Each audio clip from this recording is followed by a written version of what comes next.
Sad start. Empire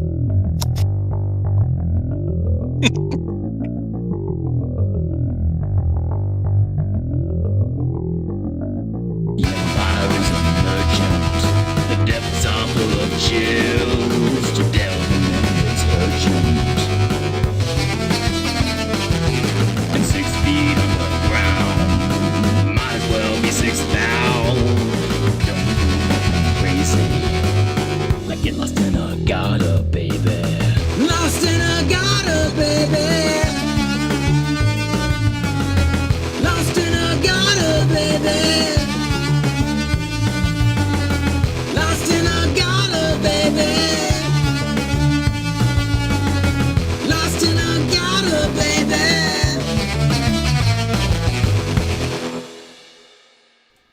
All right, welcome to Mr. Hobbs' Gamerhood. Tonight I am GM Hobbs, and the Oil Boss hat is ready to roll. And tonight we are playing. Oh, that's the wrong book. Low Fantasy Gaming by Pickpocket Press. Steve Grodzicki, straight at you from Australia. It's a new campaign, a new backdrop, a new bookshelf, new players. Let's meet them. All right, guys. You guys all look fantastic. Taylor is looking in it. Thaddeus, no video. I'm just joking. Taylor's going to show up later, everybody.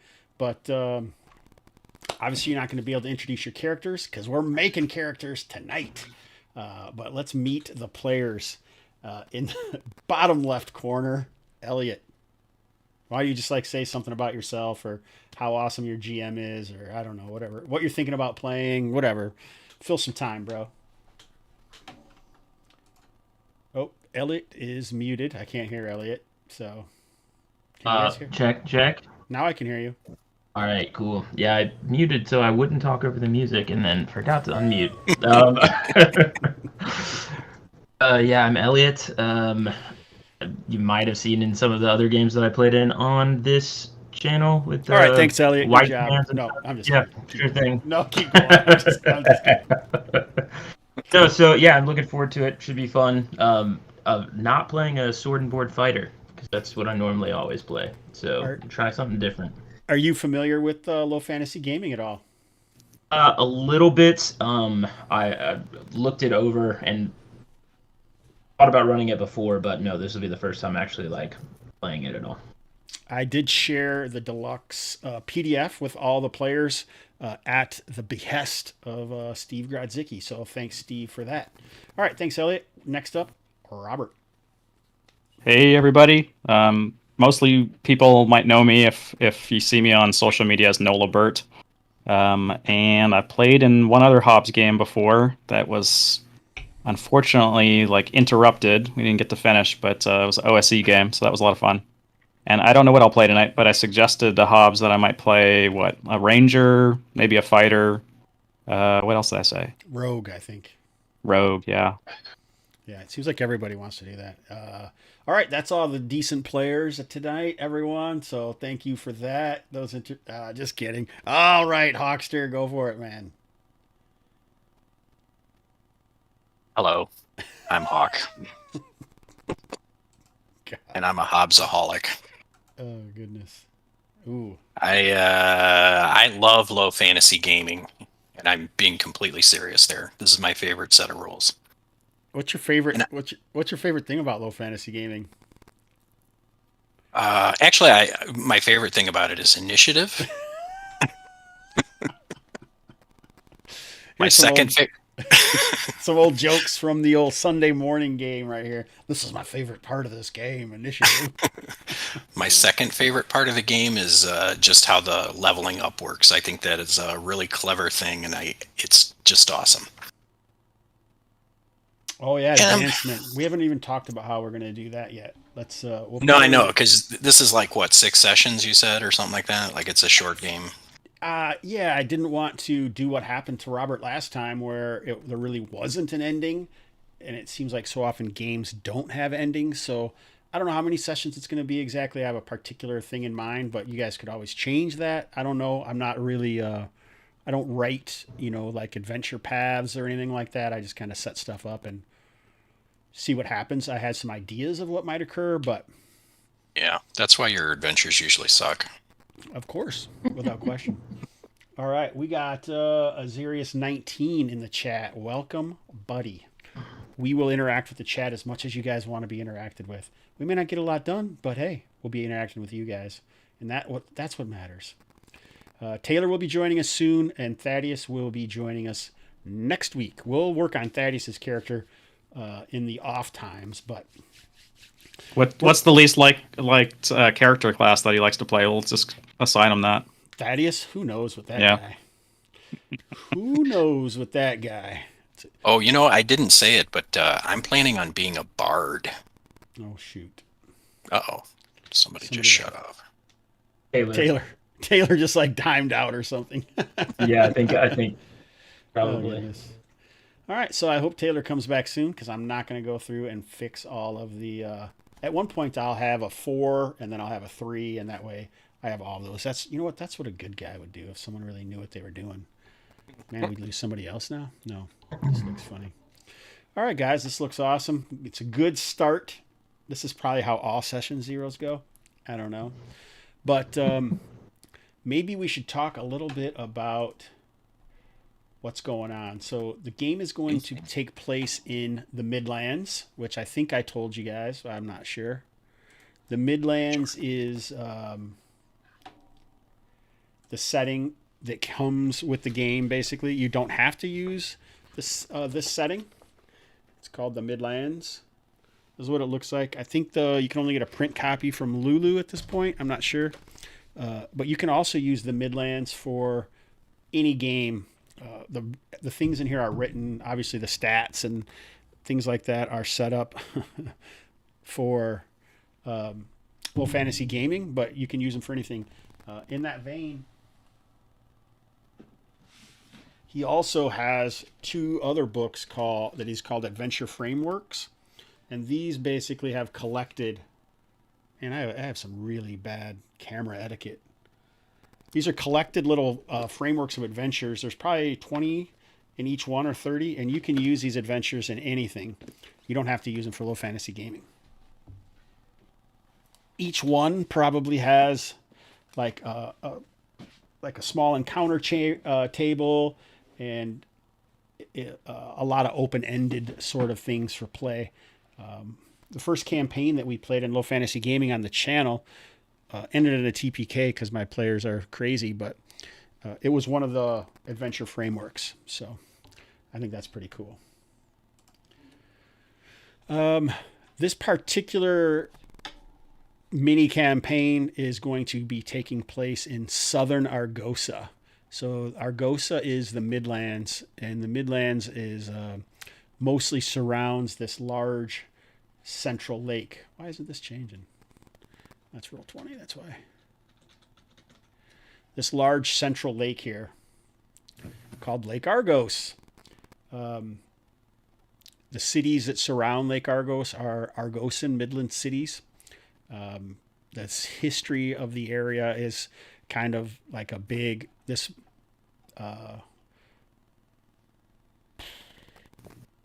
volcano way over here in the Surat jungle. In the bottom right of the corner of the map was this basically this volcano, Mount Rokan. Can you see that down here, guys? Yep. Yeah. Mount Rokan, erupted and changed this whole area.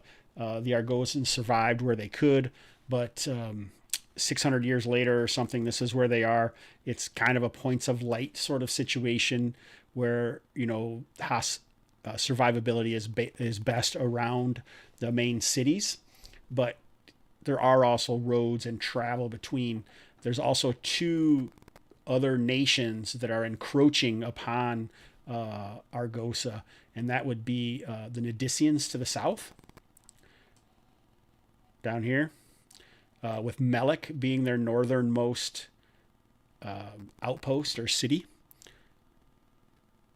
And then there's the Vernari to the north.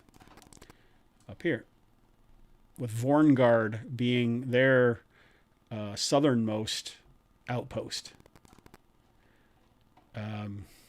It's human centric. The elves are something that were lost a long time ago, and the dwarves are the only known dwarves are slaves of the Dol Karak here in the Iron Hall Mountains. So you're not gonna. There are also Scorn, and they're the people called the Thule, who are kind of like this barbaric tribes that wander the open lands, like the high plains and the low plains over here. Or the Thule also travel the trackless moors. So they're basically savage humans that you could play them if you want. In like certain campaigns, people would probably have them as character classes. I haven't really done that. I think players have hard enough time playing human-centric characters. So let's just play what we know and make the adventure the thing. So this campaign is going to be centered around the southern area of Argosa, at least as far as when it starts out. In fact, the characters are going to be traveled from Malek, the last place that they were at. So now your characters can be from anywhere, but the Nadicians have a particular culture, and that's one of the cool things about the setting, in my opinion, are the cultures and the factions within those cultures and how they interact with each other. The Nadicians are kind of a Roman-esque type of culture from the equatorial. They're an equatorial culture, I guess. I could actually read this maybe. There's a section here in the Midlands book about each of the cultures. Now, you don't have to. You guys can be from anywhere you want, but I'll go over the Nadicians quick. The dark-skinned people of equatorial Nadicia are expansionists with the largest and most experienced forces in the region. They have dark eyes and hair, often cropped short or woven into tight braids. Nadicians are governed by the philosophical order known as the Lucentum, or Lucentum. I'm not sure. How do you guys want to pronounce it? Should the C be hard or soft? What do you think? It's supposed to be Romanesque. Yeah, Lucentum sounds. Yep. That's what I was going to suggest. All right, the Lucentum. All right, who value logic and reason above all other human qualities, including empathy. They worship no gods, but recognize that magic is real and dangerous. Sorcerers are hunted by the Order Malefactos, and those ousted, burnt alive. Slavery is fundamental to the growing empire, which increasingly relies on the conquered to provide conscripts and supplies. Integration is slow to non-existent. Although the empire offers trade and protection, forced occupation and the Lucentum's credo makes genuine conversion difficult. Nadicians are partial to... Man, I hope Taylor shows up pretty soon. Has anyone seen any messages from him? Nadicians are partial to airy togas and light tunics to accommodate the warmer southern weather. Malek is their northernmost city, founded approximately 60 years ago. The southern armies are led by generals, broken down into cohorts and spearheaded by small, elite warrior cadres known as centurions. They wear breastplates and greaves, armed with spears and large shields, and fight with disciplined coordination. So, pretty heavy Romanesque culture there. Anyone got any questions about any of that? Nope. I'm good. All right, so the Nadicians are from the southern area. The Karaks are like this albino group that are mostly found in these northern other Iron Hall Mountains to the north. They don't necessarily travel out a lot, but if that's what you guys wanted to play, we could certainly figure out something for that. The most common people would be the Midlanders or the Argosans, because that's where they're from. But recognize that in Malek, the Nadicians and the Argosans have been clashing with each other. Right now, there's an uneasy truce, but if there were any overzealous centurions in Malek, they would certainly, feel a certain way towards anybody really that isn't a Nadician. But it's not like you're attacked on sight or anything like that. But they might be aggressive about making sure that you had paid your weapon taxes or that sort of thing. I don't expect most of the even hardly any of the campaign to take place in Malek, honestly, though. I was just trying to give you a backdrop or an understanding of what's going on in the area. So it's the Argosans. There's no, and I should also let you know, there's no bonuses to any of these cultures. There's no difference. It's all what people might say fluff or background. So, Sure, but it could translate into like issues with talking to people and stuff like that, right? Because the Nidicians and the Argosians are in conflict, right? They're not in direct conflict right now, but they were in conflict. So so Malek is this city, but you can see that there's like a city right here. Mm-hmm. This used to be, most recently, it was a Nidician outpost that was raised by Argosan troops, Scorn and Thule. So there's definitely, it's called Katamos, and that was the last 20 years. An informal truce with the Midlanders has allowed both cities to trade, but recent skirmishes have everyone on edge. So there is some tension there, but like I say, you won't be attacked on sight or anything like that. Sure. Are the Argosans visually distinctive then from the Nidicians? The Nidicians are almost all dark-skinned. Okay. Unless, there's going to be some blending, right? But Argosans are normally light-skinned. They're not the albinos of the Doltorak or of the Carricks, but the Midlanders are olive-skinned. Midlanders, more formally known as Argosans, have a culture similar to medieval England, ruled by a king and court of hereditary highborn, vastly outnumbered by a growing underclass of commoners. The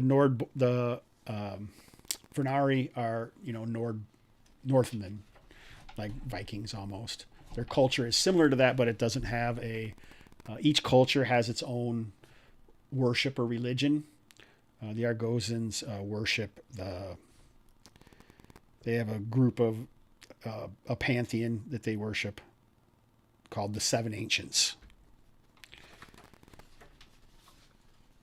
And I keep saying Nordborn because in my setting, that's what they're called.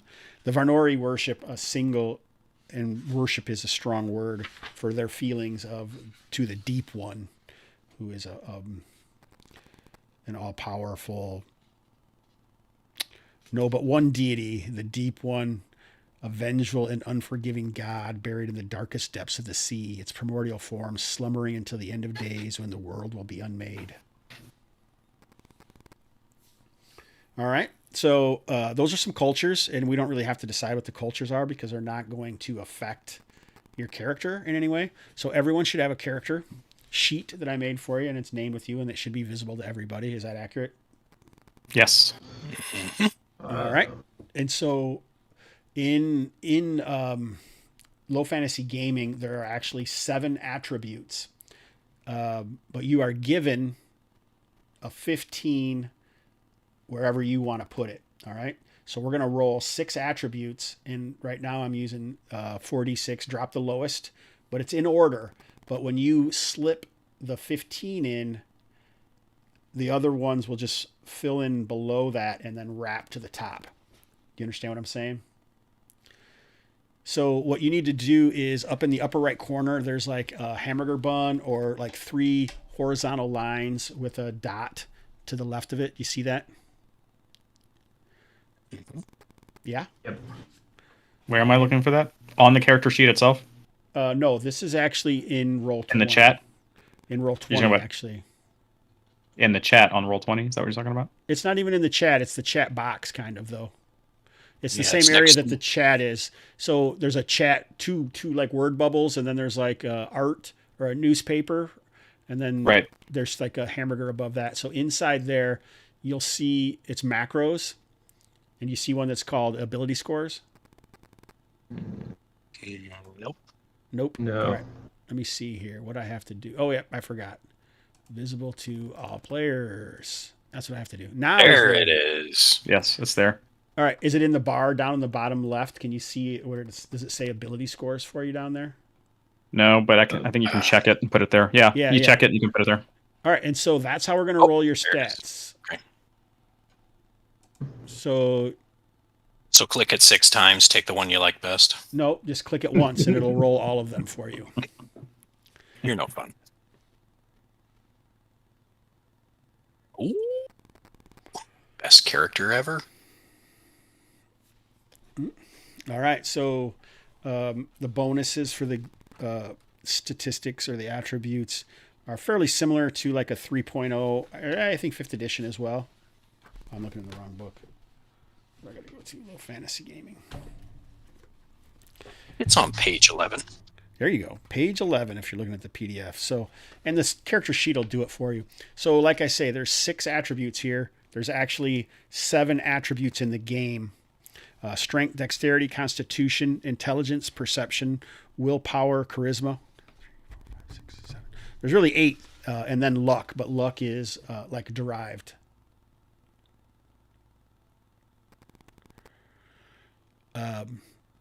So like if you know what class you want to be, most of the classes have a particular thing. If you don't have a bunch of high numbers or you want your numbers to end up in a certain spot, then you'd place the 15 in the position to make that number be wherever it is. So did you say the 15 will bump the low score? No, it'll No. move. It just shifts all the numbers down. Because there's 6 versus 7. Okay. Yeah. So like if you wanted, like, let's look at Elmo's or Elliot's stats here. If you wanted, say you wanted 15 in strength, so his strength would now be 15, and then his dex would be 9, his constitution would be 16, his intelligence would be 12, his perception would be 12, willpower would be 11, and his charisma would be 12. See how it just kind of slows him down? But say Sure. he wanted to make a spellcaster of some sort, so he wants his intelligence to be 15. All right, so now his intelligence is 15, then his perception would be 9, his willpower would be 16, his charisma would be 12. The next 12 then would go to his strength, and then his dexterity would be 11, and his constitution would be 12. I should probably open a character sheet so all the people at home know what the hell we're talking about. So who should our character sheet